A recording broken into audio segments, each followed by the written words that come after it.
जैसा कि आप जानते हैं, ऐसा क्या हुआ कि अचानक बेरोजगारी का मुद्दा इतना बड़ा हो गया। आज हर एक युवा बेरोजगारी से परेशान है। हर एक युवा को आज नौकरी की जरूरत है।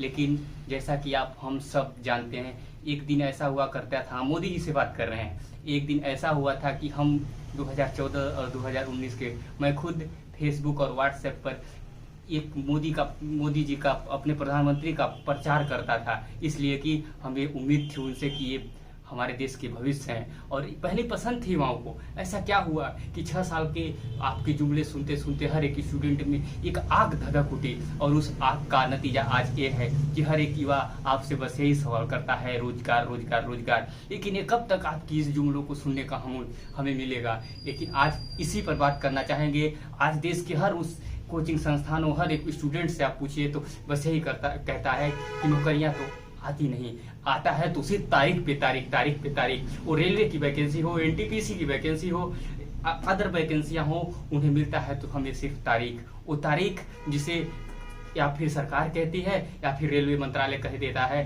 कि हमारे पास 3 करोड़ लोगों का आपने फॉर्म भरवा दिया और आपके पास परीक्षा लेने का विकल्प ही नहीं है। एक कैसा देश है। रोजगार चाहिए इन बच्चों को। आज हर एक बच्चा दिल्ली, प्रयागराज जैसे बड़े शहरों में रख के तैयारी करता है।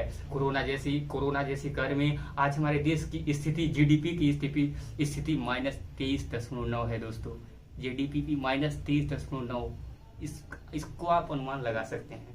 ये जीडीपी है या फिर हम कोई ऑड इवन का संख्या खेल रहे हैं।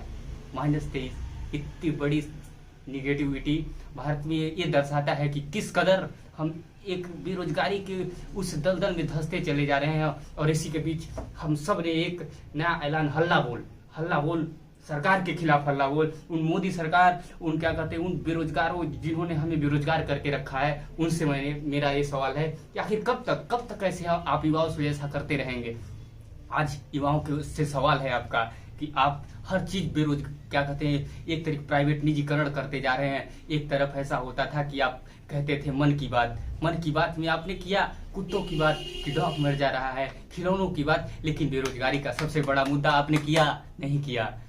इसी के दौर में हमारे सबसे बड़े गृह मंत्री का हो गया, गृह मंत्री का बयान, हमारे गवर्नर का बयान ऐसा बताते हैं जैसे देश के पास पैसा हो ही ना। आप सरकारी नौकरी कर रहा है, उसके पास भी आपको वेतन देने के लिए पैसे नहीं है, देश चलाने के लिए पैसे नहीं है, लेकिन आप निजीकरण कर रहे हैं। प्राइवेट संस्थाओं में हमारे देश को एक तरफ क्या कहते हैं, अंग्रेज जिस तरह से अंग्रेज ईस्ट इंडिया कंपनी के विरुद्ध चले थे, वैसे ही आप इस देश को एक निजीकरण हाथों में सौंप देना चाहते हैं। ईस्ट इंडिया यानी इस देश को आप एक ऐसी जगह पर लेकर छोड़ देंगे जहां पे हर एक जनता त्राही करती रहे। लेकिन याद रखिएगा मोदी जी, ये आज का देश है, ये 2020 का देश है। हर युवा जाग उठा है। आज सवाल आपसे हर युवा करेगी। बस ये कहना चाहूंगा आपसे, हर एक स्टूडेंट से मैं ये कहना चाहता हूँ, आप भी इस मुहिम का हिस्सा बनिए और आप भी अपने भविष्य के लिए, अपने हक के लिए लड़ाई लड़िए। और उस हक के लिए जिससे आपके माँ बाप आपके लिए एक सपना देखते हैं कि मुझे मेरे बेटे की नौकरी चाहिए, और उस माँ बाप से जाकर पूछिए कि आपकी बेटों की नौकरी नहीं मिल रही है, 5 साल से आपका बेटा तैयारी कर रहा है, उसके ऊपर क्या बीतती होगी दोस्तों। गौर से सोचिएगा इस चीज को। मैं उसी के बीच में अब मैं कहना चाहूँगा, सबसे खतरनाक वो होता है अपने सपनों को मर जाना। सबसे खतरनाक होता है वो घड़ी होती है आपकी कलाई में चलती हुई भी ऐसी लगती है जैसे रुकी हुई है। इसी के यही समय आज हमारे देश में चल क्या रहा है। वैसे कैसा हम अपने सीमा को नहीं संभाल पा रहे हैं, हम अपने देश को नहीं संभाल पा रहे हैं, हम क्या कहते हैं उन युवाओं को नहीं संभाल पा रहे हैं जो हमारे देश का भविष्य है। आज हमारी 65 करोड़ से अधिक जनसंख्या एक युवाओं की है। इतनी बड़ी जनसंख्या जिससे देश चलता है हमारा, हम उसे नहीं संभाल पा रहे हैं, देश को नौकरी नहीं दे पा रहे हैं।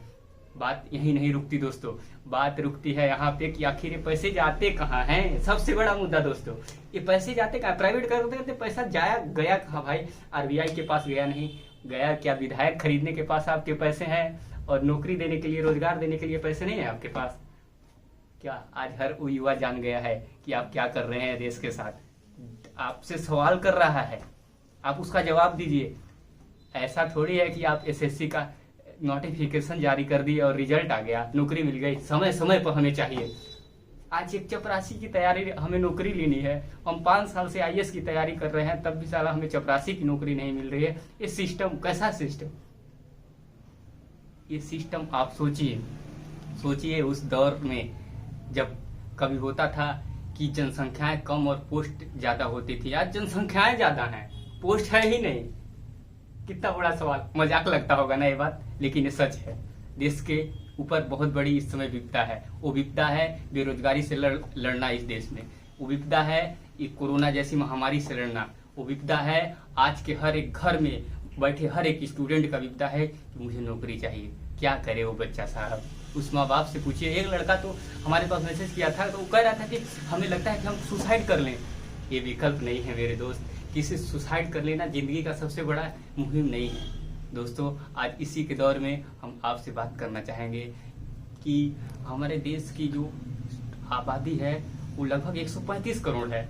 135 करोड़ आबादी, 135 करोड़ में 65 करोड़ बेरोजगार बैठे हैं। आज 45 सालों में सबसे ज्यादा बेरोजगारी, 45 सालों में सबसे ज्यादा बेरोजगारी, 45 सालों में सबसे ज्यादा क्या कहते हैं, जीडीपी को नीचे गिर जाना, -3.0। सवाल उठाता है इस देश पे, सवाल उठाता है उन नेताओं पे जो हमारे इस देश को चलाने में सबसे बड़ा योगदान करते हैं।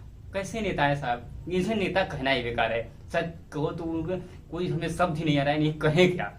नेता कैसे नेता? अंगूठा छाप नेता। वो कहते हैं हम शिक्षा नीति सीईटी ला रहे हैं, यानी जलेबी घुमा रहे हैं, एक जलेबी और घुमा दिए, सीईटी ला रहे हैं। याद रखिएगा। इसी के बीच में आखिरी लाइन कहना चाहूंगा, हो गई है पीर परवसी पिघलनी चाहिए, इस हिमालय से भी कोई गंगा निकलनी चाहिए। यानी कि दोस्तों, आपने कविता बहुत बार सुनी होगी दोस्तों, दुष्यंत कुमार जी का यह कविता बहुत ही बड़ी सीख सिखाती है। हमें अब जागना होगा, नींद से उठना होगा अपने लिए, हक की लड़ाई के लिए। मुझे राजनीति नहीं चाहिए, ना मैं राजनीति करता हूं, मैं अपने हक के लिए लड़ाई लड़ता हूं। मुझे अपना हक चाहिए, राजनीति नहीं। मुझे सिस्टम का हिसाब नहीं चाहिए, मुझे रोजगार चाहिए। इसी के बाद जय हिंद दोस्तों, अगले वीडियो में मिलते हैं। जय हिंद।